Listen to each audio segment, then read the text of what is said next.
Greens Now. I'm a fourth grader here at Vibrant Minds Charter School. We would like to welcome our families, our community, the League of Women Voters, our partner scholars from Cambridge Virtual Academy, from Anaheim Union High School District, and the candidates for Anaheim Mayor. This forum is an example of our project-based learning model. We love to explore new experiences beyond reading about them in a book, or we love to explore new experiences beyond reading about them in a book or filling out a worksheet. We believe that real-world experiences can create impactful and memorable forms of education. This forum is being run by scholars. They are the assistant, MC, the candidates host, the timer, video crew, and the pages. Our school opened in August of 2015 with the guidance of our founding director, Dr. Deborah Schroeder. We are grateful for her leadership and the co-creation model she designed that allows for these events to happen. We would now like to start our event with a pledge to our flag. Please stand. Sorry. Ready? Begin. I pledge allegiance to the flag of the United States of America and to the republic for which it stands, one nation, under God, indivisible, with liberty and justice for all. Please be seated. I would now like to introduce our moderator for the evening from the League of Women Voters, Ms. Gisela Myers.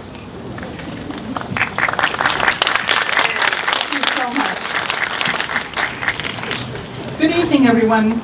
We are so excited to be here and to be working with these students. We're so happy to see all of you. Thank you for coming out and spending your evening becoming informed voters. That's what the League of Women Voters is all about. That's what we want to do, is help everybody to be an informed voter.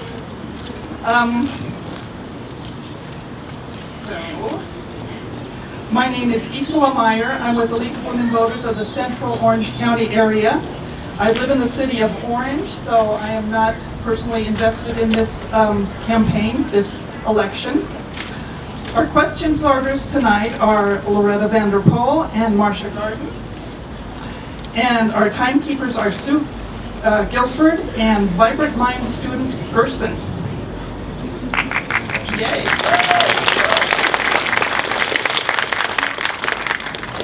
The League of Women Voters never supports or opposes candidates for any elective office. We have invited all of the candidates to this forum. Trevor O'Neill declined to attend because of a previous commitment. He was allowed to submit a statement, which he did, and I will read that now. Dear candidate forum attendees, I am sorry that I'm unable to join you tonight. As chairman of this Orange County Taxpayers Association, I am the MC of tonight's program at the 12th Annual Roses and Radishes Dinner, where the OC Tax recognizes taxpayer friends with Rose Awards and notes those who have not been friends to taxpayers with Radish Awards. This event and its date have been publicly advertised for months, even before I entered the race for mayor. Thank you to the League of Women Voters for organizing this forum and permitting this statement to be read to attendees. I'm proud to have made Anaheim my home for over a quarter of a century. I've dedicated my career to in-home care, where I help our most vulnerable seniors and disabled individuals provide meaningful work for hundreds of caregivers. I'm a concerned parent who's giving back to Anaheim, the community where I raised my children who attended public schools in our city. I've worked to ensure school district spending benefits students. As an Anaheim council member and mayor pro tem, I've delivered results for Anaheim, increased the number of Anaheim firefighters and police officers, built shelters with services for homeless, improved Anaheim parks, and increased library hours, and balanced Anaheim's budget. During COVID-19, I led the way providing aid to residents and grants to struggling small businesses while balancing public health needs with reopening Anaheim's economy. When the former mayor was under FBI investigation, I demanded that he resign. I've stepped up as acting mayor and am leading efforts to clean up City Hall, implementing changes that were recommended by the Orange County Grand Jury, even before the recommendations were made. If elected as mayor, I will support our Anaheim Police and Fire Departments, adopt business-friendly policies to create jobs and grow the economy, maintain and improve Anaheim parks, roads, and community centers, and ensure taxpayer dollars are reinvested in Anaheim neighborhoods. I'm honored to be endorsed by former Senator John Morlock, the Anaheim Taxpayers Association, and Anaheim Council members Jose Diaz, Gloria Mae, and Steve Feisel. Thank you for your consideration. Sincerely, Trevor O'Neill. Okay, and now I will introduce the candidates who are here tonight, and they will be sitting from left to right. First is Lori Galloway.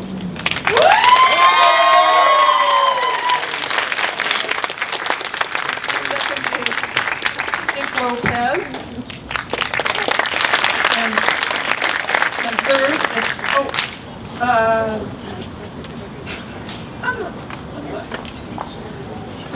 okay. And third is Ashley Aiken.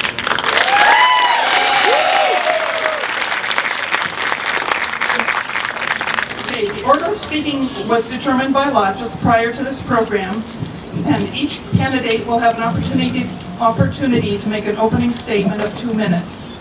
The timekeeper will show a yellow card to indicate that you have 15 seconds remaining, and a red card indicating that your time is up. Time will be strictly observed, but you may finish a sentence after the red card is displayed. Members of the audience, please hold your applause until the end of the forum to allow more question time for the candidates. After the opening statements by the candidates, the rest of the time will be devoted to questions from the audience. All questions will be submitted on cards provided by the ushers. To avoid duplication, questions will be screened by our question sorters. Questions may be directed to one or all of the candidates. If a question is directed to only one candidate, the other candidates will have an opportunity to respond as well. 1 minute will be allowed for answers to questions. After the questions, the candidates will be given 1 minute for a closing statement. In order to maintain the neutrality of the forum location, no campaign literature or other promotional materials have been permitted on the premises before or during the meeting. Campaign material will be available at the conclusion of the forum. The candidates will now give their 2-minute introductions, beginning with Ms. Galloway. Oh, sorry. Hi, everyone. Now, more than ever, experience matters. As a former term council member and mayor pro tem, I understand the dynamics of a city with an almost $2 billion budget, 3,000 employees, over 25 million visitors per year, and a multitude of departments. I'm a 50-year Anaheim resident, and I have a unique perspective of the city of Anaheim from the East Hills to the West End. I live in Anaheim Hills, but I spend most of my daytime in West and Central Anaheim working at the nonprofit, the Eli Home, that I founded and have been the executive director, serving homeless women and children of Anaheim and Orange County for over 30 years. Since its inception, over 43,000 children and their families have been served. During my term on council, I fought for affordable housing when, in that time, just the words evoked anger at City Hall. However, I was instrumental in drafting the Anaheim Affordable Housing Strategic Plan, the first of its kind in the history of the city, and resulted in thousands of affordable units in the city. I was a key person in establishing the Anaheim Orange County Family Justice Center. That was the first of the kind in the nation, and became a model for the country and even the world. I'm honest and sincere. I'm not connected to any kind of corruption or big money. I'm not endorsed by any special interest or any political party, thereby not having any allegiance except to the people of Anaheim. Thank you.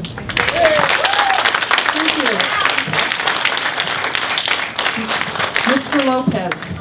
Hi, I'm Dick Lopez. I'm a newcomer here. I've been in the city since I was 4 years old, so that's going to be 44 years. So we got me there. I've lived all over the city I went to Thomas Edison, Paul Revere, South, Catella, and I'm sure there's a couple others in there that I just don't remember. I work for the city for the water department. I'm a water systems operator, so if you've ever called the city after 3 o'clock to complain about water or electricity, I'm the person you talk to. I'd like to say that I know that Lori, I personally know people who Lori's foundation has helped. I voted for Ashley last time around, and I'm just here because the city needs to be made strong again. We're in a position right now where we look weak, we look horrible. We have the FBI coming in. We're not treating our employees right now. We have, I believe, more part-time employees than full-time employees. We're losing a lot of experience, and the city's not doing anything to stop that. So I'm here to hopefully strengthen the city. If you've noticed about electrical outages and the such, Anaheim hasn't had any.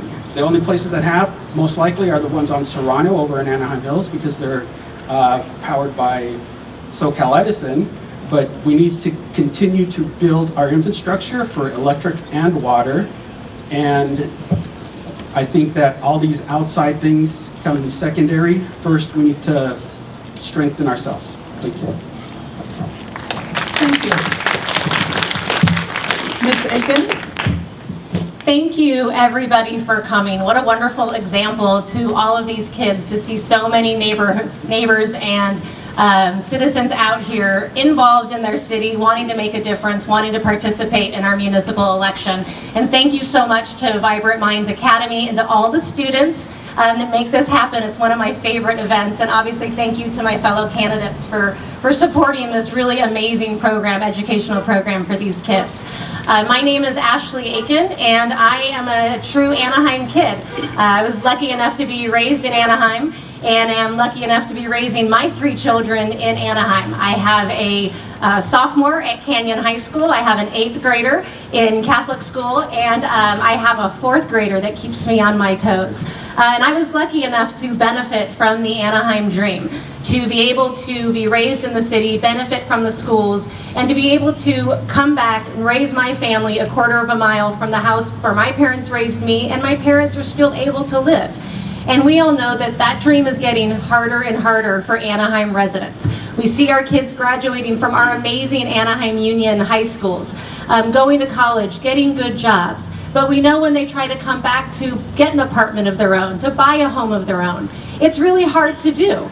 One of the things I really want to focus on is making sure that we are building housing for the citizens that grew up here and want to raise their families here.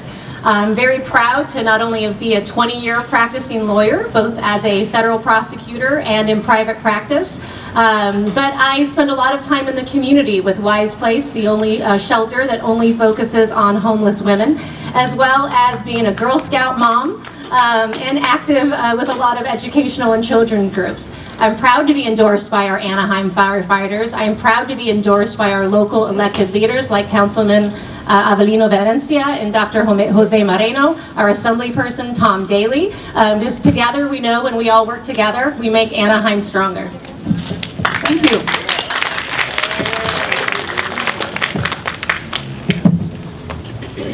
Okay, we have our first question, and this will begin with Mr. Lopez.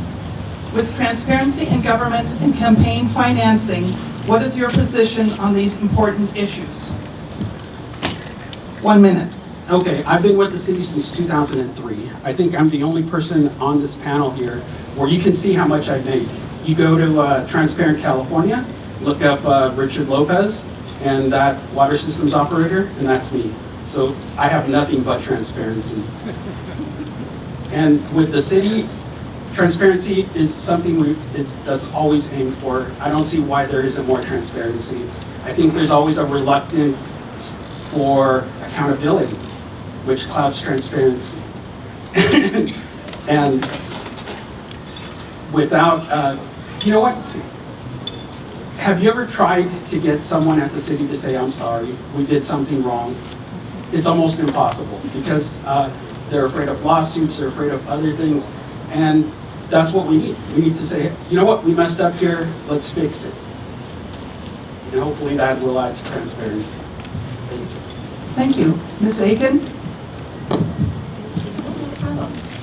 Obviously, we have all, as residents of Anaheim, suffered a black eye because of what has gone on in the last several months. With the FBI investigation into our government, with the state really questioning a lot of actions of our current council around the Angel Stadium deal. And I think what we really need is a fresh perspective and fresh voices. I'm very proud to be a former federal prosecutor. This is actually in my alley. This is what I used to do for a living. And right now we really need to have firm leadership that understands if we are not responding to the needs of the residents, and if we are not looking at the position of mayor as a public servant, then we are in the wrong job. I really want to make sure that I am not beholden to anybody outside of the residents, outside of the people that are our high-end users of our parks, of our community services, of our community centers. So those are the people that I fight for, and those are the people that I will answer to. Thank you very much. Thank you. Okay, if we can hold the applause, we'll be able to get to more questions. I know some of you are supporting particular candidates, but let's hold the applause until the end of the forum, please. Okay, Ms. Galloway? Okay. Anger and political distrust are the result of the recent scandal of greed and corruption at City Hall. Open, honest, and transparent government is the best way to rebuild what has been lost. It starts from the dais with the mayor and council. My leadership goal will be to seek out the unanimous vote and not just the majority. It will be respectful of all, even in disagreement. I will convene a mayor's table, which will meet regularly to have direct access to the mayor, and will include random community members who will discuss important issues pertaining to small business, big business, resort, labor, youth, diversity, safety, health, homelessness, and education. And that will be the mayor's dream. Thank you. Thank you. Okay, the next question will begin with Ms. Aiken. What is the plan for back rent from COVID families that are having to deal with paying back rent or food or eviction? What is the plan for? If this is your question, please correct me if I'm wrong, but I think what we are now seeing is that a lot of the eviction protections that the city enacted during COVID are now going away. But we know that the problem of high rents is still there. We saw what happened to the seniors that were living in the mobile home parks in Rancho La Paz, in Friendly Village, and some of the over 50 mobile home parks we have in Anaheim. We see some of the problems that our workers that were either furloughed, that lost their job, were having when they did not have the income to still put a roof over their children and their families' heads. And we are going to have to deal with that issue right now. And one of the things that I think we need to focus on that the city took way too long to implement is partnering with our county and our state partners that have a lot of resources and that have a lot of programs to provide rental assistance. We need to make sure that we are still bringing those dollars back from Sacramento to help our families, because nobody at the end of a long working day should have to worry about being kicked out of their home. Thank you. Ms. Galloway? This is an especially difficult situation for seniors on a fixed income living at mobile home parks, with rents going up faster than Social Security yearly cost of living. And recently, Rancho La Paz and Anaheim experienced a large increase because the park was sold to a new owner who had to raise rents to accommodate for sales cost and increase property taxes. So Anaheim offered subsidies for rental assistance coming from federal housing and other grant funds for up to 2 years of rent assistance for those who could qualify.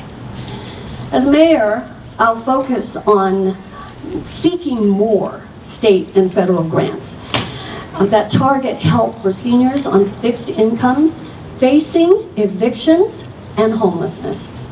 Thank you. Thank you. Mr. Lopez? Okay, I agree with both of them. We need to get with the federal government, the state, and the county, see if there's anything that can be done. We were in a pandemic for 2 years, so you can't get over that in less than a month. And you're gonna have people who are behind. From what I understand, some places will do smaller but more frequent payments. Also, we need to give more assistance to the elderly, to anyone who needs it, especially the low-income people. We need more housing. That's a big problem. We need to,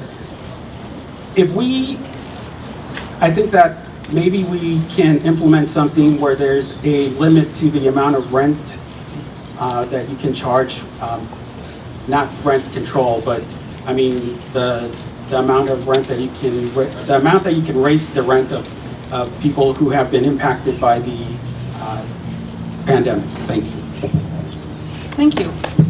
Okay, the next question will start with Ms. Galloway. What is your plan to impact homelessness and mental health?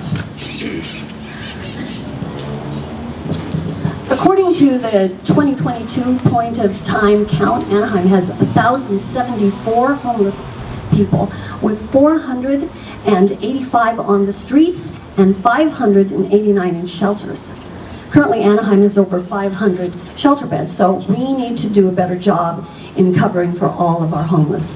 According to the data, substance abuse and mental illness, which is often the result of long-term drug use, is the single most defined causes of homelessness.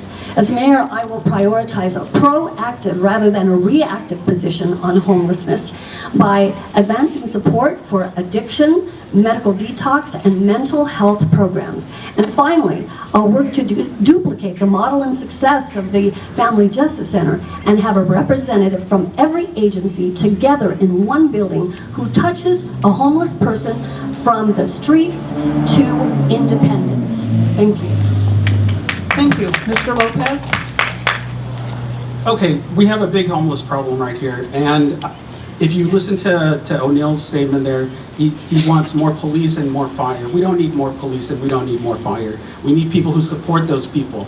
If you have a homeless problem in your neighborhood and call the police, they're not going to come out.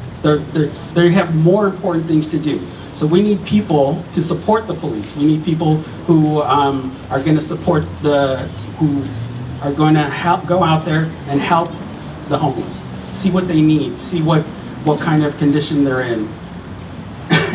I'm sorry, I keep getting distracted here. But I'm sure the city has spent a ton of money on a consultant to tell us what to do about the homeless. I'm sure that's on a shelf somewhere put there because we didn't have enough money to do it. We need to take it down every now and then, look at it, see what we can do. It's not something that there's an easy answer for. Thank you. Thank you. Ms. Aiken? Thank you. As someone that spends a lot of time with unaccompanied homeless women and does walks at night with organizations like Moonwalk, I can tell you that the numbers from the point in time are extremely low. We have more homeless people on our streets. We have more unhoused populations than that.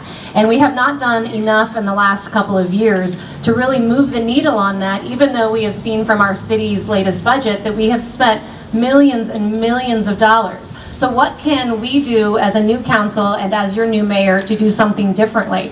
Well, one of the things I really want to focus on is not always relying on the old shelter model, where we are bringing people in overnight, but we are not helping them actually get housed where they can get employment, they can get job training, and they can make rent on their own. We need to focus on permanent supportive housing around the city.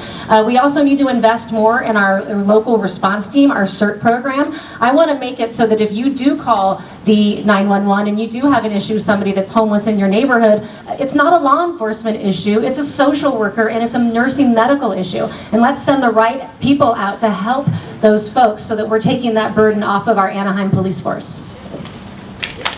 Thank you. Okay, the next question will go to Mr. Lopez.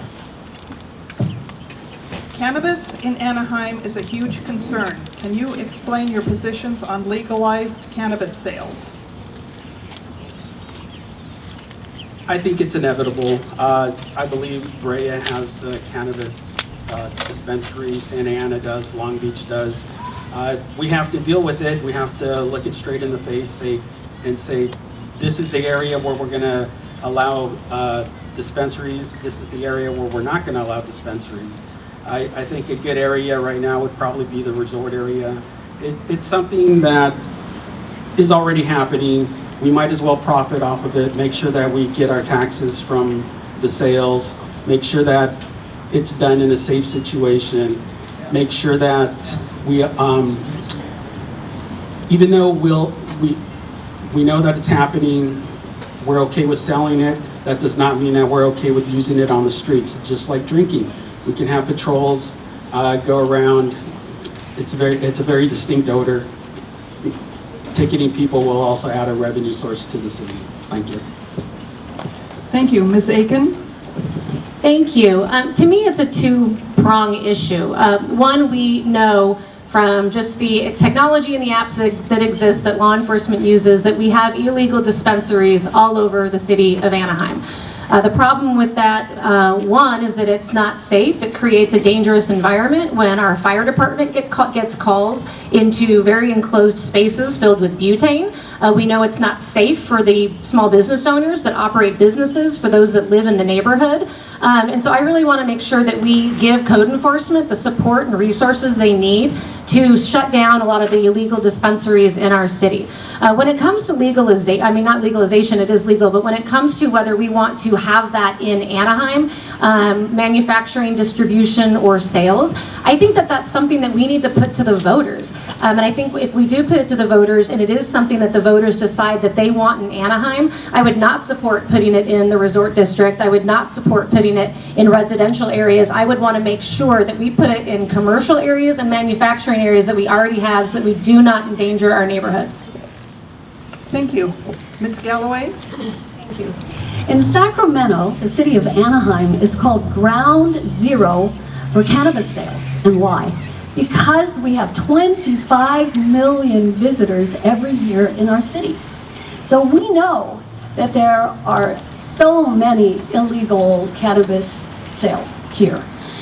And not regulating them makes it's so much more dangerous for people, and it's not like the regulated places to sell where there are certain standards. So I agree with having this go to the vote of the people. I feel that the people really need to have that ultimate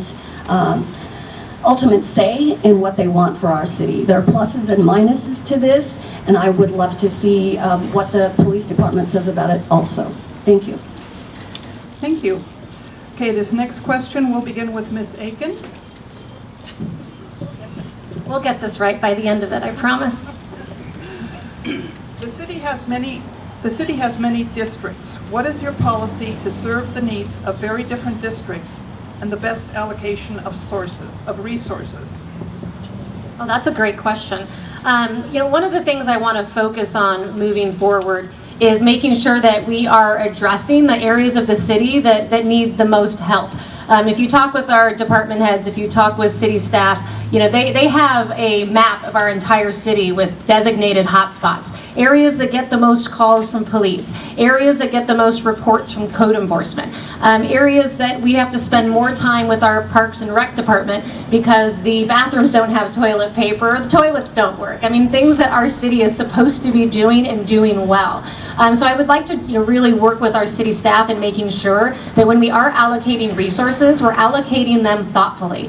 The second thing that I think is really important to have is we need to have district liaisons. People that from their community, from District 1 through 6, that want to be the representative for their community to communicate to the mayor's office about what their neighbors are saying. We can't expect everyone to show up every other Tuesday at City Hall and address these problems one by one. What we need to do is make City Hall and the mayor go to our neighborhoods and go to them, and that's what I intend to do. Thank you. Ms. Galloway? I was excited for districts because there's an amazing thing about districts in that there's all different things that are associated with different places in our city, and you have a district representative.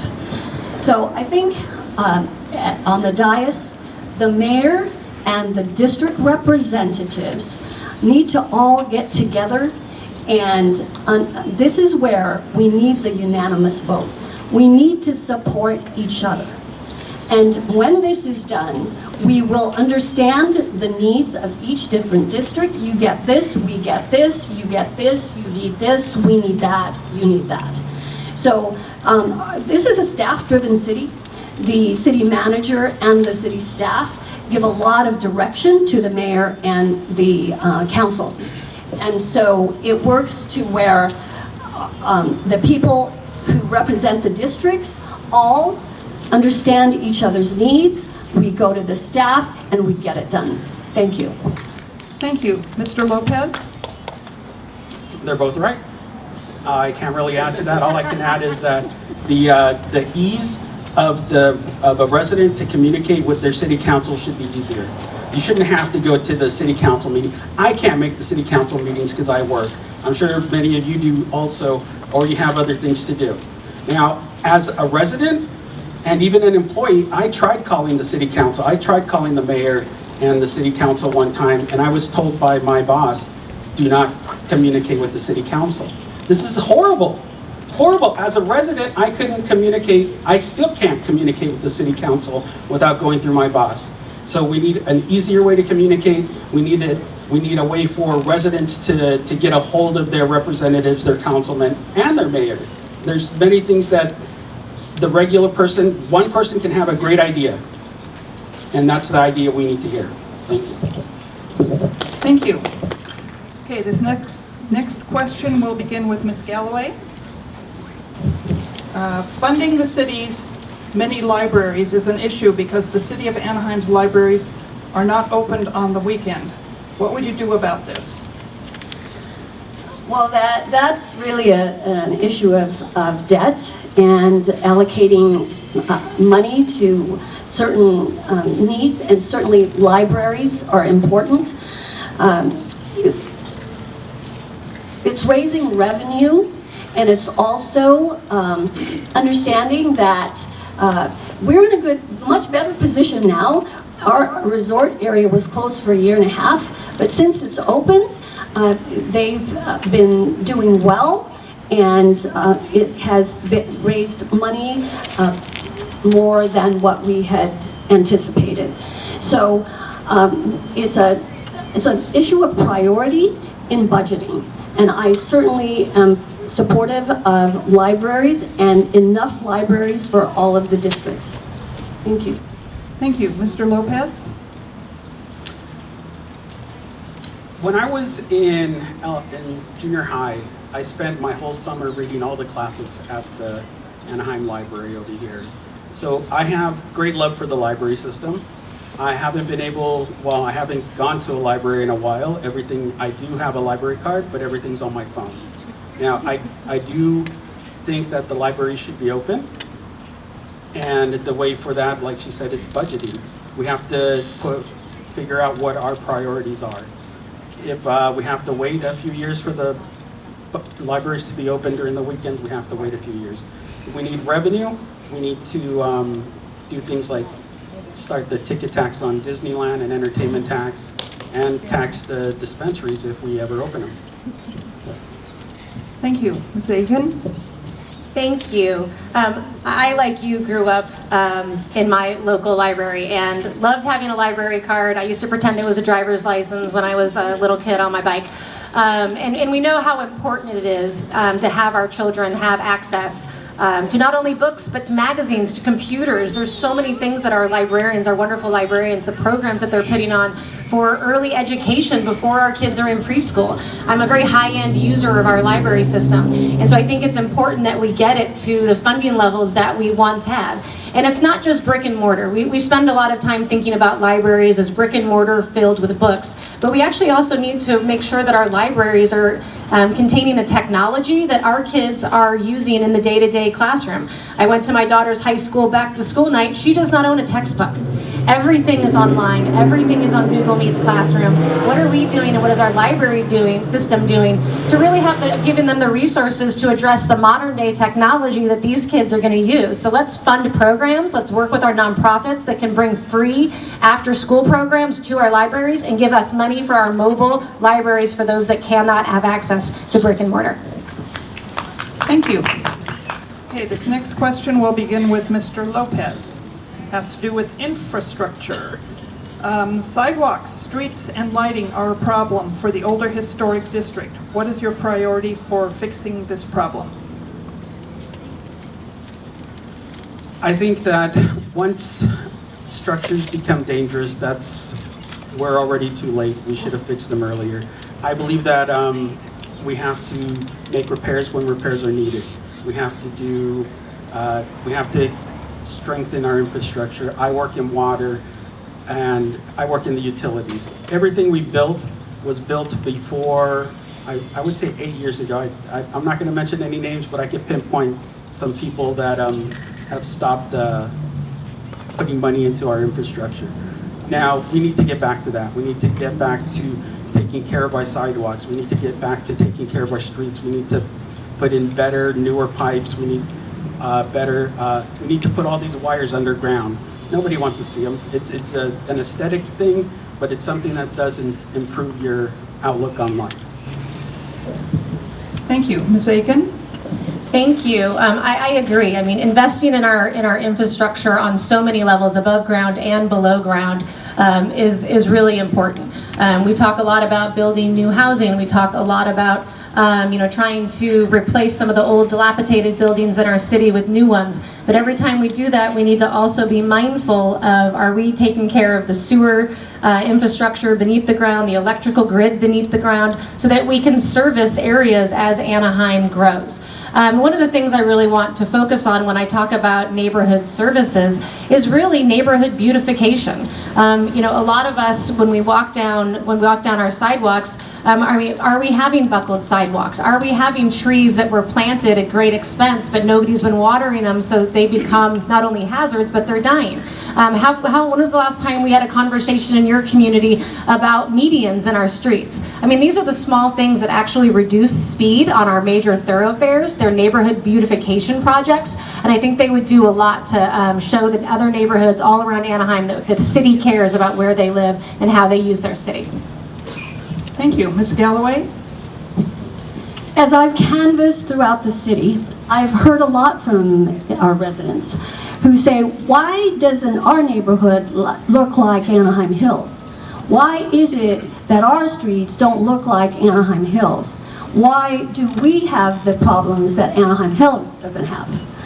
And I thought that was a good question, so I went to our city manager and I went to city staff and asked them about that. And they said, which is very true, we are a city, almost a multi-billion-dollar city budget. We don't have to worry, we should not have to worry about potholes and infrastructure. We have enough money to do that. So the city manager said, we have a methodical way in which we do repairs and infrastructure every single year. And we do it in areas that need it the most. So to me, I'm thinking if that isn't happening, the district representative should know about that and make it clear to the city manager and staff. That is what I would focus on if I'm mayor and I realize that somebody's neighborhood and streets don't look like Anaheim Hills. Thank you. Thank you. Okay, this next question will begin with Ms. Aiken. The issues of crime, gangs, and drugs are a concern for many. What is your plan for reducing crime? Well, we know when we have more officers on the street, crime goes down. Right now, we are about 30 to 35 officers short of where we need to be, where we were in the past. We have some fully budgeted slots for our Anaheim police officers that we are trying to fill. But not unlike most businesses and most organizations out there, we're having a problem hiring. The city has approved some budget bonuses to try to recruit, to get laterals from other departments. But we know what we need to do is really make sure that we have the bodies on the streets so that they can do their job and they can do their job safely. I did a ride-along with the Anaheim police force a couple weeks ago, and that was their number one concern, is that they are working extremely long hours. The problems that they are seeing are very serious. We have a lot of pockets in Anaheim that we need to have not only more community resources towards, but police presence towards. So we need to make sure that they're getting the staffing and the resources so that they can do their job and do their job safely. Thank you. Ms. Galloway? Currently, we have 383 sworn officers in our police department and 221 fire personnel.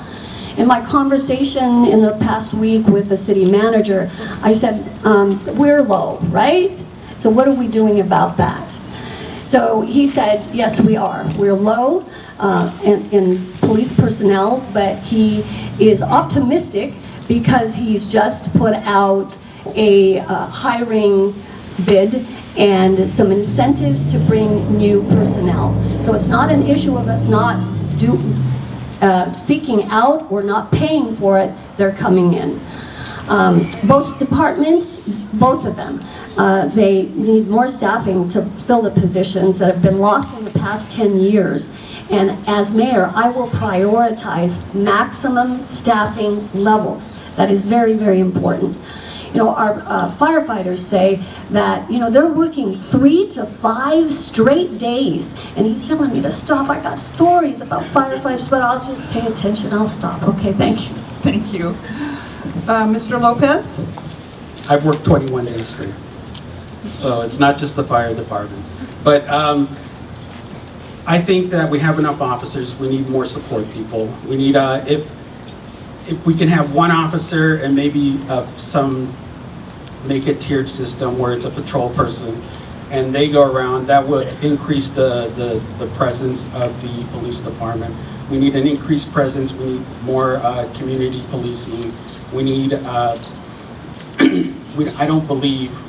think that with the cost of one officer, we could probably get 2 people that can support our officers. Our officers are there for emergencies. They're not there to be seen as someone who's going to crack down on you for jaywalking or something like that. Thank you. Thank you. Okay, the next question will begin with Ms. Galloway. How would you improve the tone of the City Council to help improve the dialogue and ensure every City Council member has a voice? That is very, very important. I will seek the majority position. The unanimous position rather than the majority. This is listening to every single council member.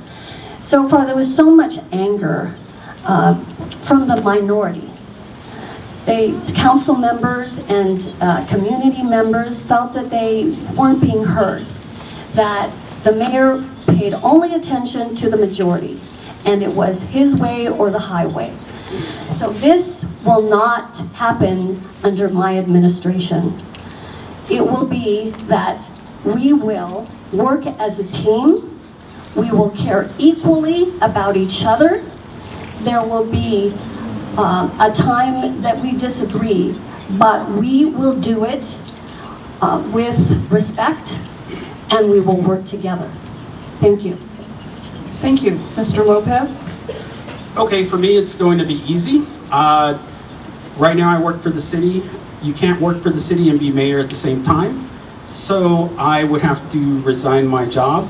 So the mayor, I think, makes $13,800 a year. So I will always be at my office, getting the free coffee, eating oat bars or whatever. And if you want to come and bring the mayor some lunch or take me out for lunch, I'll be there for you guys. Thank you. Ms. Aiken? I'm going to win this mayor's race so that you don't lose your job. I'm a giver. In all seriousness, no. I mean, I talk a lot about how difficult it has been for over the last couple of years for those of us that have showed up at City Council and tried to point out some of the things that were going on. It has been extremely frustrating and it has been extremely difficult. But what I think when moving forward, what we really need to have is someone that has a skill set that brings people together. Now, I'm a realist. I love my husband more than anything in the world, and he probably only agrees with me 70% of the time, and that's probably being generous.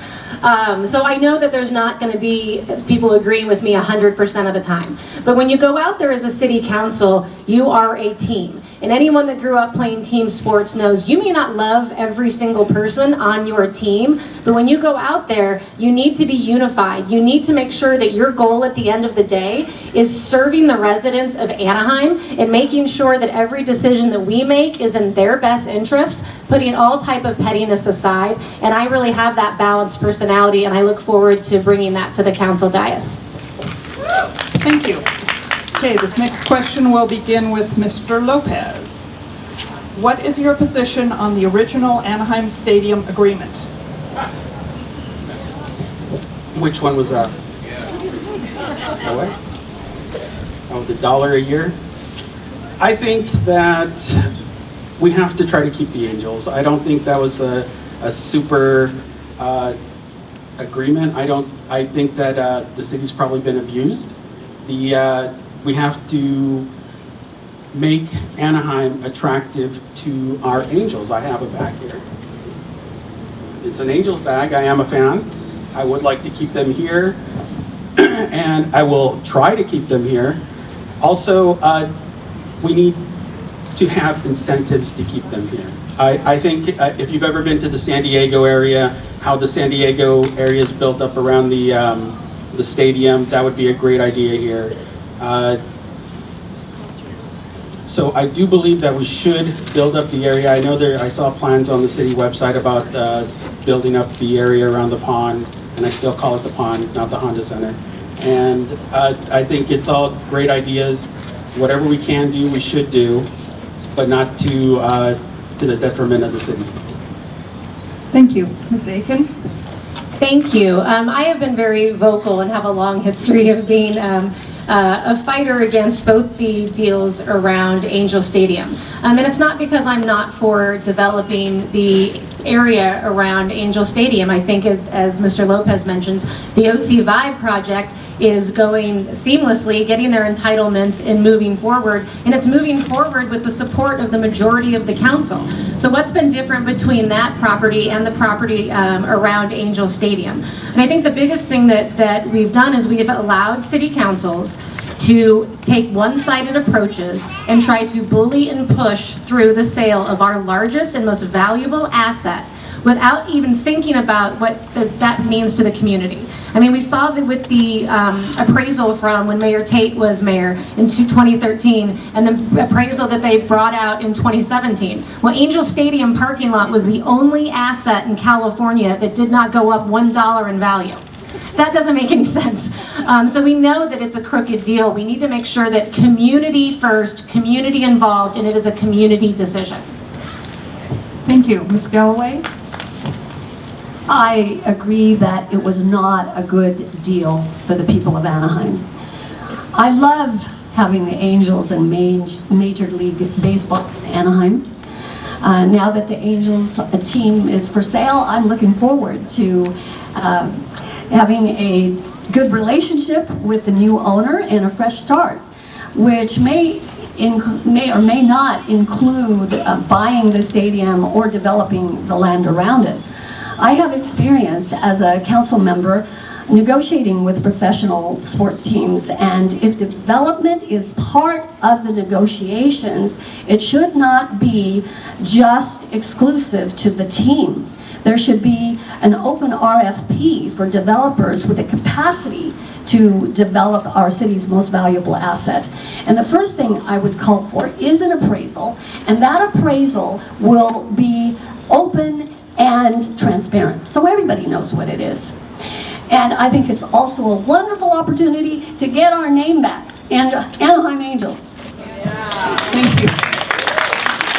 Okay, the next question will go to Ms. Aiken. In Anaheim, how would you build trust between our communities of color and the police? Oh, I think that is such a great question. One of the things that I think we've made a lot of strides in over the last couple of years, obviously in the last decade, we've had a lot of issues with this around this conversation. And I think the number one thing that I would like to do is make sure that we are including both communities in our areas that the police are in with the police, and making sure we have programs like the community coffee. Our police officers work extremely hard. They go into this job because they want to make your neighborhood safer. They want to do a better job.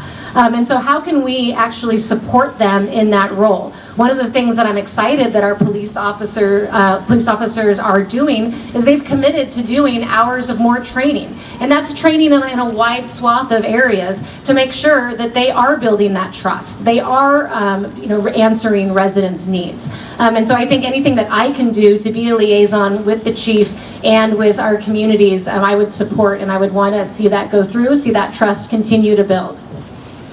Thank you. Ms. Galloway. Anaheim is the most diverse city in our county, and we are home to many people of different ethnicities and cultures, including our indigenous people. As mayor, I would celebrate that diversity and bring attention to it.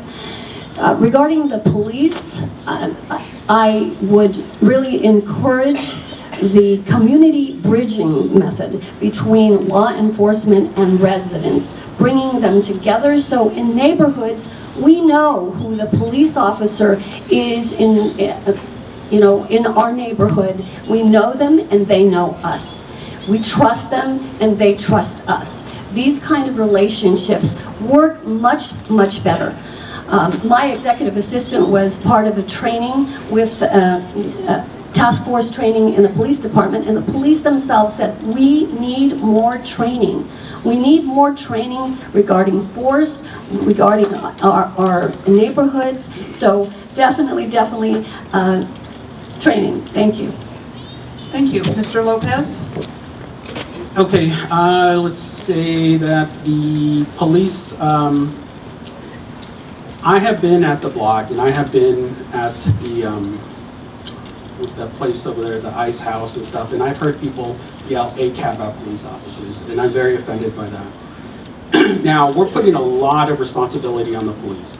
Do they need more training in de-escalation? Yes. And when to use enforcement? Yes. But we can't put everything on the guy on the street. We have to put it with their administration. We have to have their chief, we have to have their lieutenants be out in the community and doing policing, leading by example. You can't have a problem with an officer on the street complain to the lieutenant who hasn't seen a citizen in a year or two because all he does is sit in his office. So we need more leading by example from the higher ups than putting the onus on the street people. Thank you. Okay, before we go to the next question, I just want to remind the audience, if you have a question that you would like to submit to the candidates, please write it on one of these cards that you should be able to get from the students, and then hold it up so one of the student pages can pick it up. Okay? Okay, the next question will begin with Ms. Galloway. What actions will you take towards providing more sustainable job opportunities for Anaheim? Anaheim is an amazing city. We are a tourism and visit Anaheim city. There's so many opportunities to do that. There needs to be a synergy between the Visit Anaheim, because we ask people to come into our city, and that just brings so many opportunities for jobs also. So I think that partnership with the city and open jobs and training is very important. Thank you. Thank you. Mr. Lopez? To have an economy, you have to have people spending money.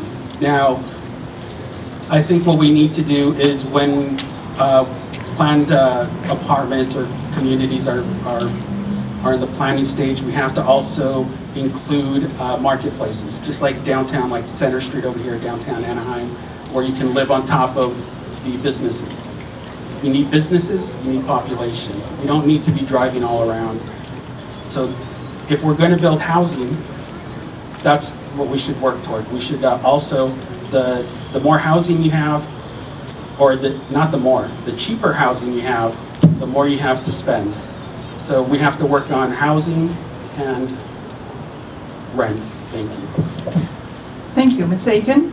Thank you. I think there's three things that I want to work on as mayor. One, I want to bring back our partnerships with our Anaheim Union High School District and their AIM program, and making sure that we are finding matches for whatever career path our high school graduates are looking for. Do they want to be in the police force? Let's get them an internship in the police force. Do they want to be a chef? Let's work in culinary arts and make sure we're training them in some of the amazing kitchens that exist in the hotels in our resort district. Do they want to be educators? Let's get them more connected with our the superintendent's office and have them get the resources so they know how to become a teacher.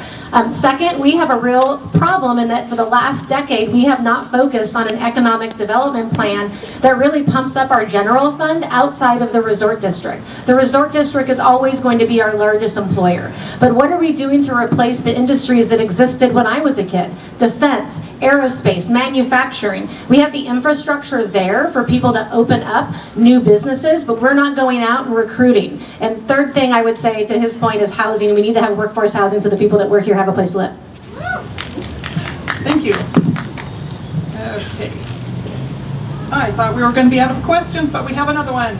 And we will begin with Mr. Lopez. If you could fix any single problem in the city of Anaheim, what would you correct and why?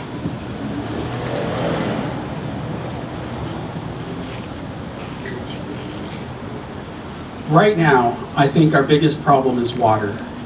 We're buying a lot of water right now. We have the PFOS, PFOA in our aquifer system. We have, we're not using a lot of our wells. What we're going to do is we're going to put filters on all the wells. We're going to put, use resin to take out that PFOS, PFOA, but it's going to create a lot of waste. And it's going to cost a lot of money. I think the last estimate I saw was $50 million, and that's not going to be paid by the city and disappear. That's going to be passed on to all of us. So if I could fix a problem, it would be that. And I hope we're trying to get through it, but to mediate that problem, I think the city needs to find more revenue streams. Thank you. Ms. Aiken? Thank you.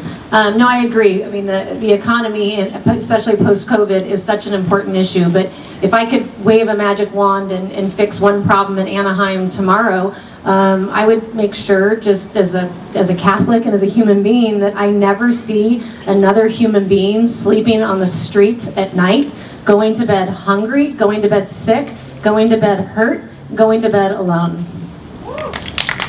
Thank you. Ms. Galloway?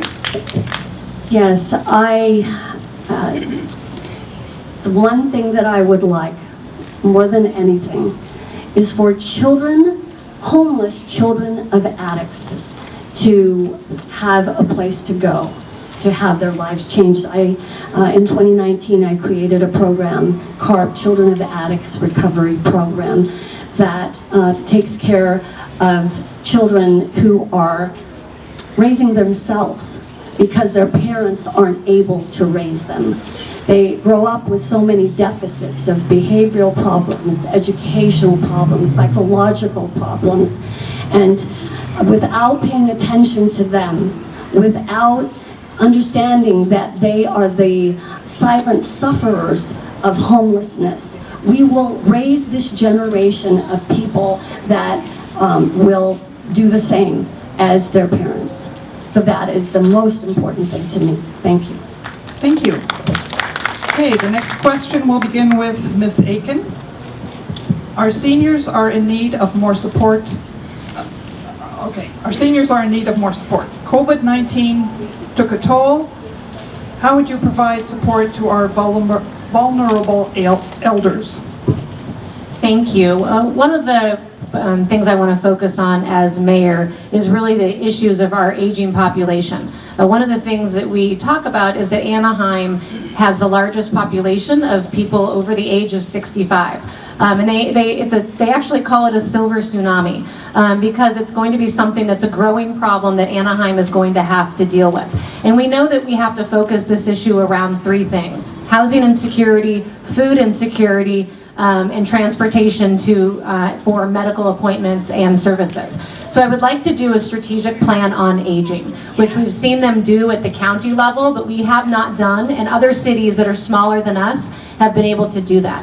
As we've seen with a lot of other issues in the city, it does not behoove us as an environment to throw money at a program without studying the issues. So we need to actually look down and see where are the hot spots of need, where are our seniors living, what are their greatest needs, how do we move them around, and we address that. But I don't want to do that as a one-off program. I want to make sure that we are thoughtfully with people with subject matter expertise, studying the issue and delivering for our seniors. Thank you. Ms. Galloway? Yes, we are very fortunate to have the Council on Aging in Orange County, and I don't think cities connect with them as much as they should, because there are ways in which we can do a lot more research. As mayor, I want to see a senior commission made up of seniors throughout the community, and we can, as a council, communicate with them, find out what the needs are, and help in whatever way they need. In food, in housing, in health issues. We need to partner with our citizens who are senior citizens. Thank you. Thank you. Mr. Lopez? Again, they're both right.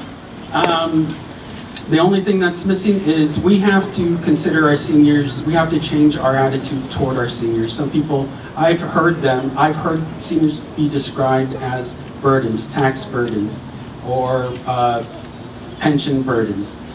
And that's horrible. That's horrible to call someone a burden who was there to raise you, who worked their entire life, who saved, who tried to save. And things happen, things don't happen. Some of us are lucky, some of us aren't. But we have to change our attitude towards seniors. We have to see them as something to be cherished, something to be taken care of, because we have to lead by example. When it comes our time, we're going to need somebody there for us. Thank you. Okay, the next question goes to Ms. Galloway.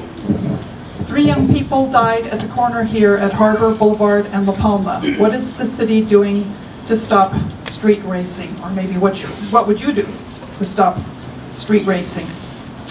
That's really sad and terrible. Again, this is about having enough police on the streets.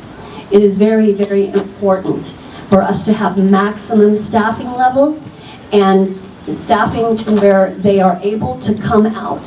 When I have canvassed neighborhoods, people say that it takes sometimes 15 minutes before police come out to help. This is unacceptable. We need to get our cops on the street when they need to be there. I think that is the answer to this.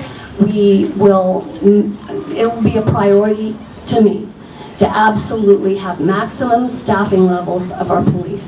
Thank you. Thank you. Mr. Lopez? I remember when this happened because I was working at the time. And I think the only thing we can do is increase patrolling and increase enforcement. If you were to look on Facebook, I believe people were streaming on Facebook. So maybe we need someone to monitor even the city's Facebook when something occurs so that we're on it, and we're on it before we get that first phone call. Because all the people there are not going to call the police. The neighbors are probably trying to stay out of it. So we need someone to monitor social media and see when things are occurring, when people will post, oh, I'm scared, or hey, there's racing going on. I've seen it on Facebook, and nothing happens. And when an emergency happens, the only thing the city can do is wait for that phone call. So we need to be proactive in that. Thank you. Okay, the next question. I think it's me. That's okay. I knew I was going to mess it sooner or later. Yeah, unfortunately, this is a problem that's not just in District 3, but touches every single district in Anaheim. And we see that it's not just on our major thoroughfares that are wide enough to do this, but we are now having problems in our residential streets, our streets that have cul-de-sacs, where people are racing down because they can then Tokyo drift into a donut and head back out. And the problem with, yes, we need to have our police focus on this, but the major problem is the nature of this type of activity. By the time the police get there, now they're gone. So we need to actually also start talking to the designers of our city streets and update them for some of the issues. Now, I drive a 2012 Toyota, so my car goes from like 0 to 60 in about 3 minutes. So I will not be part of this problem. However, what we need to do is what I was touching on earlier with street medians, with actually putting in not speed bumps, but the speed dots. There's different types of places that we can put in Beach Boulevard that goes through this all of the time. In La Palma, that goes through this all the time. Anaheim Boulevard, that sees this all the time. Our major wide streets, we need to start making them safe for our kids that are walking on them, and our bikers and our cars. Thank you. Thank you. Okay, the next question will begin with Mr. Lopez. How would you fund the ideas you have for infrastructure, libraries, homelessness, and other issues you've discussed tonight? I think an entertainment tax on Angel Stadium, the Pond, especially Disneyland. Disneyland, I have a pass for Disneyland. I love going to Disneyland. They raised my pass by $200. And I don't know why the council is so afraid to put a tax on that. Even a 1% tax. The Disneyland couldn't give $20 to, or $2 to, out of that 200 that they raised the price of tickets. That's crazy. I think this has already been, the reason we bring this up is because other city councils have brought it up before, but they've been given an extension on this and then an extension on this. I believe the first one was something like 22 years, and then the last one was 75 years or something. That's crazy. It's something that people already agree with and that needs to be implemented. Thank you. Ms. Aiken? Thank you. I think one of the lessons from the pandemic is that it was an issue that I talked about 4 years ago when I said, what happens if we have the big one? And we have a major earthquake and there's a crack in the Matterhorn and Disneyland's closed for 6 months. Now, I never imagined that we would have a pandemic and we would see our resort district closed for 14 months. And one of the lessons learned that the city learned is that we have become as a city too overly dependent on the resort district to be the one-stop answer for all of our city needs. We need to go out and use, every time we go out and our Visit Anaheim and our city brings a convention to the convention center, why aren't we then bringing them tour buses, lining them up, taking them to our commercial zones, our manufacturing zones, and asking them to open up a branch here, asking them to bring their industry here? What are we doing to replace all the industries that I talked about before that have gone? We see other cities. Orange County is the capital for a lot of different industries, but we don't see them opening in Anaheim. We're not going out there touting our public utility and how if they open in Anaheim, they're going to have about 30% less in rates at the moment they open the door. But we have the cutest timekeeper here, and he's doing an awesome job, and we're all totally afraid of him, so I'm going to stop. Thank you. Ms. Galloway? Regarding new revenue in our city, one of the first things I'm going to do as mayor is call for a forensic audit. I'd like to see really truly what goes on. You know, in June when we have the budget, every department is given a certain amount of money. Like, say, planning is given $120 million. They never go over that. They go under it. So what happens to that money that they don't spend? They actually keep it in that same department. So there's pots of money somewhere. So we need to understand where that is. Also, some good news is we took a bond out in 1997 for resort area improvements, and it was a 40-year bond. It was supposed to be paid off in 2037, but we were fiscally conservative and we paid more on it than we really needed to, so it's going to be paid off in really just 2 or 3 years. At that time, we are going to have $100 million per year added to our general fund budget. That is amazing. Thank you. Thank you. Okay. The next question will begin with Ms. Aiken. Disney has $1 million in a PAC. What is your position on large campaign contributions and how it affects Anaheim elections? Well, Anaheim has a separate, we have our own campaign ordinances that restricts how much any person can give any candidate in a race. Ours matches the county, which is $2,200 per person. This is the maximum amount anybody can give. But what that is referring to is something called independent expenditures and PAC money. And constitutionally, the Supreme Court decided that corporations are people and corporations have rights to free speech. So there's not much that a city can do about that, but what we can do a better job is educate ourselves as neighbors, educate ourselves in our civic groups, our book clubs, to really pay attention to how do you read the mail that you are going to get. When you get a piece of mail with my face on it that says, she likes to kill puppies, like, you know, maybe learn to ask, like, does she seem like the kind of lady that really likes to kill puppies? Because that's what we see with large amounts of money. It's meant to confuse our citizens. It's meant to confuse our voters. And while we can't do anything as a city to stop it, we can really have a conversation about how do we educate from this age up how to be a good civic citizen and how to understand campaign finance and mailers. Thank you. Ms. Galloway? Anaheim's scandal wasn't an issue of campaign finance. It was a corruption issue. We got to understand that. Honest officials make decisions based on needs of residents and businesses, regardless of political contributions. I can confidently claim that the votes I made as a council member were reached in this manner. I voted against projects presented by my campaign donors, and I voted in favor of projects presented by people who didn't give me a dime. I would require that full and transparent disclosure be made regarding any dealings with elected officials and anyone affiliated with projects coming for approval to the city. Thank you. Thank you. Mr. Lopez? I think that's great that Lori has that opinion, and with her contributors, that's great if that's how she works it. But unfortunately, I think we've seen that not happen, especially with the mayor. I believe if anybody read that extremely long document, one of the things he did request was $1 million from the Angels or something like that. And money corrupts, apparently, and unfortunately, I'm not taking any money. I don't think that, I think anything, any law, any ordinance, anything that we could do against large donors, there's always a workaround. What we have to do is look at the people we're voting for, what they voted for before, what they stand for. That's about it. Thank you. Next question goes to Ms. Galloway.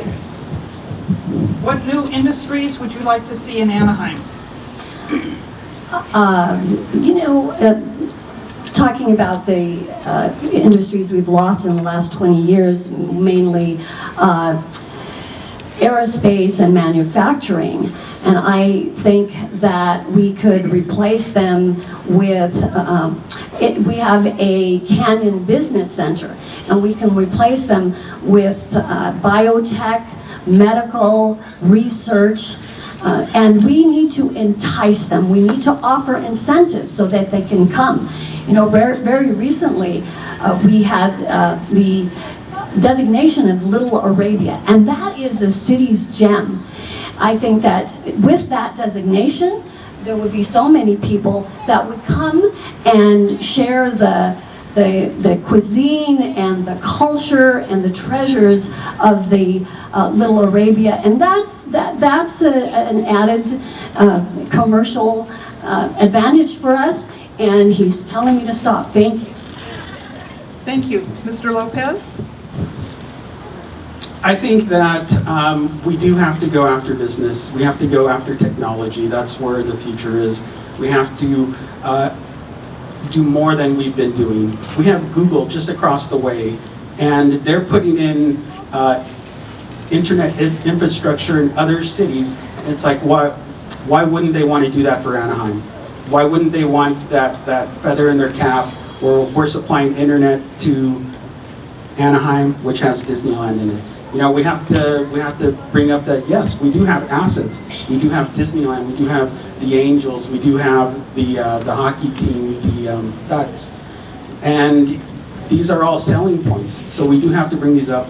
Ashley brought up a great thing about electricity. We do have low electricity. We do have low water. We can guarantee less outages. We can guarantee less blackouts.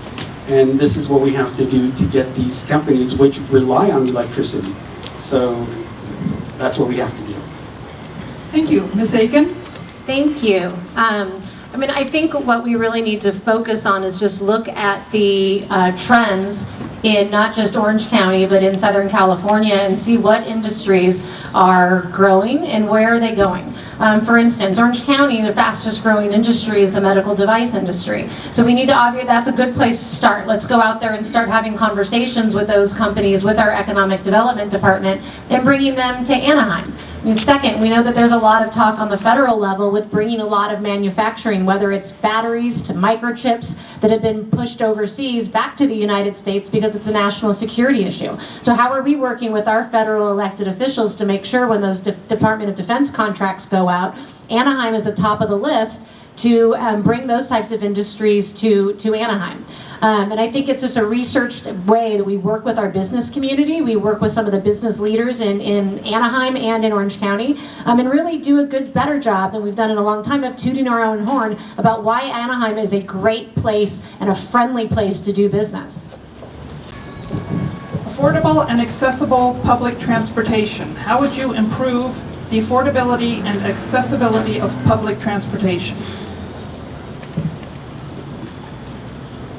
I think we have a lot of tourists here, and they don't use public transportation. I think that we need to increase the public transportation visibility. We have to change the structure, maybe get with the OCTA on, if you go to Europe, you don't buy a bus ticket. You buy a ticket and it'll last you so many days, and it includes bus, it'll include trains, or a bunch of other things. That's the model that we should be going toward, not the stop, get on the bus, here's so much money, because it hasn't worked.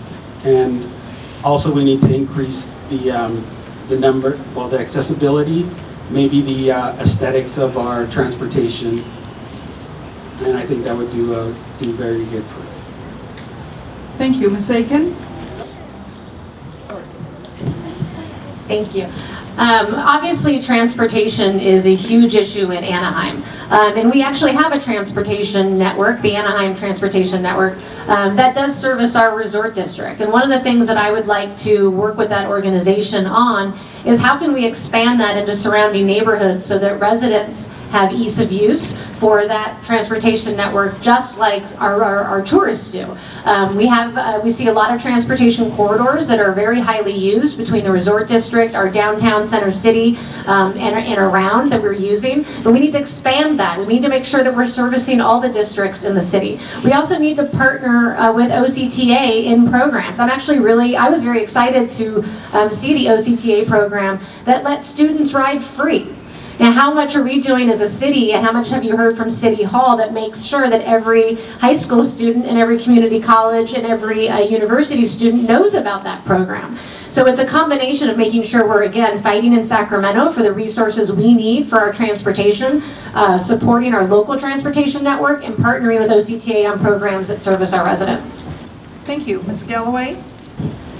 Our bus system is notoriously inadequate. So many people would use it more if it didn't take them 3 hours to get to one part of the city.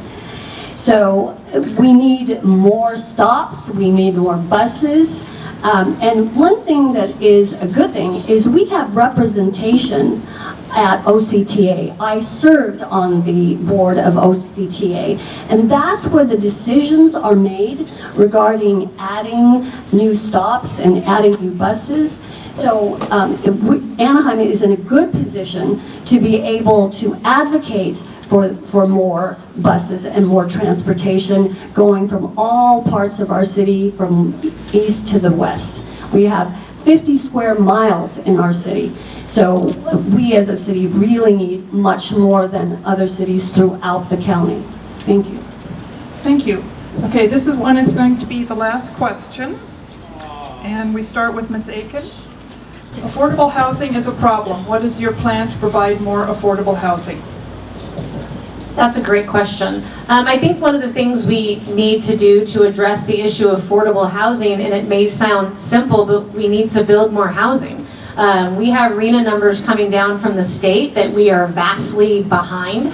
But as we have these conversations and we start talking about adding units to Anaheim, I want to be really sensitive that we are not changing the fabric of a lot of our communities and a lot of our neighborhoods.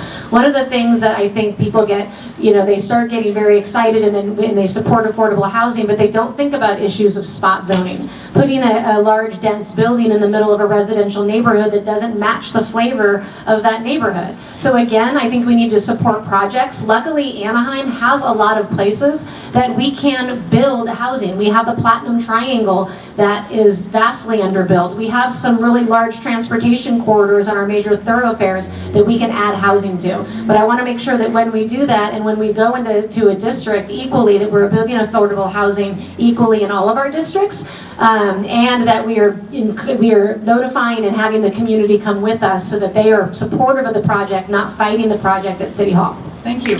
Ms. Galloway? Thank you. We need to do a citywide assessment in every district to see where affordable housing can be built. We have a lot of incentive. We do have state money to be able to build it. The problem is getting communities to accept it. But we need to do a better job with each district having enough to provide for affordable housing for the entire city. Thank you. Thank you. Mr. Lopez? I think it's a common answer. We need more housing. To get this, we also have to look at the housing that's there. If you go down State College toward Disneyland, I believe there's a lot of single-story apartments or condos or whatever you want to call them nowadays. But those can be improved, put a second level increase, put some shopping centers or something like that. But the way to do it is to do what we did with the downtown Disney area. If you remember, all the signs were changed, everything, all the fascia was changed on the hotels and the businesses out there. I believe they were given 0% interest loans. If we can do that with property owners to increase their housing, increase their occupancy, build up, also improve the neighborhood. by having new structures. Thank you. Okay, before we go to our closing statements, I'm going to do a little commercial for votersedge.com. This is a website. .org, sorry. votersedge.org. Thank you, Sue. This is a website that is sponsored by the League of Women Voters. You can get information about all of the candidates on the November ballot, as well as information about the propositions.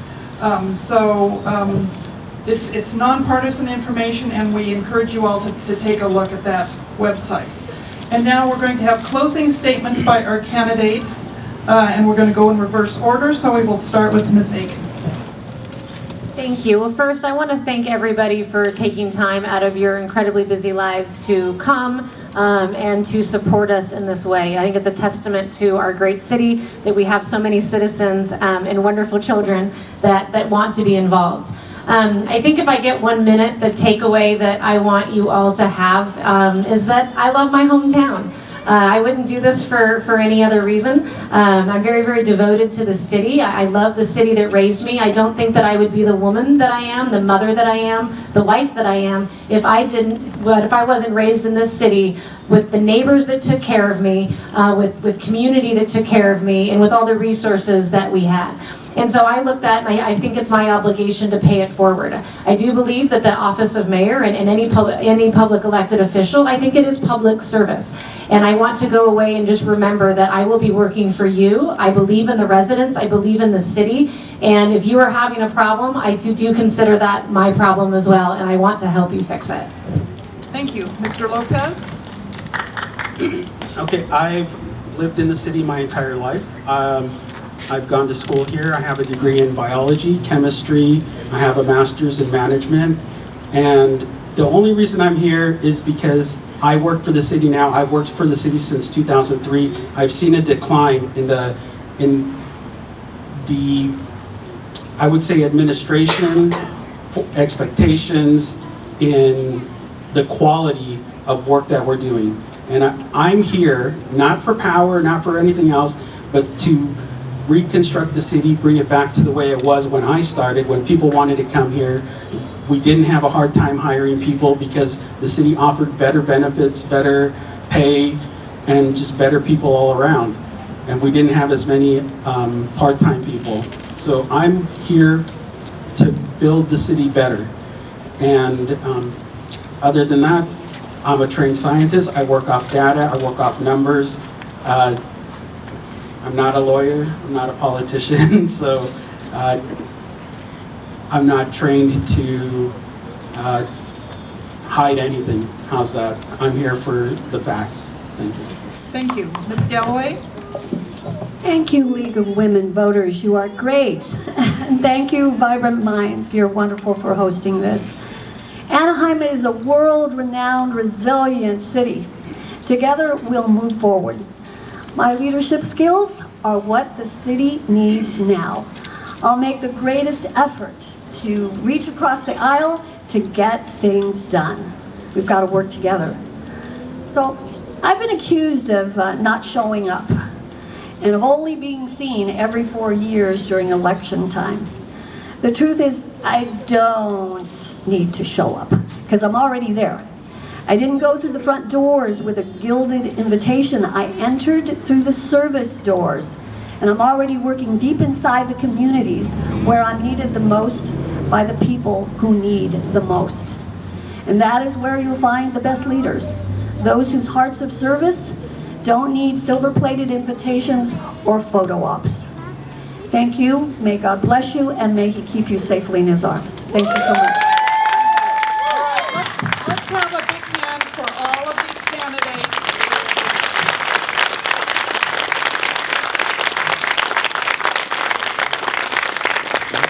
And thank you very much to all of you for showing up here tonight to become informed voters. That is awesome. Thank you to this wonderful school for organizing this. Yvette, take a big bow. She did a lot of work organizing this. So thank you very much, and good night. So if you'd like to say a quick hi to the candidates, there is a meet and greet tent for each one of them. So if you want to take a minute.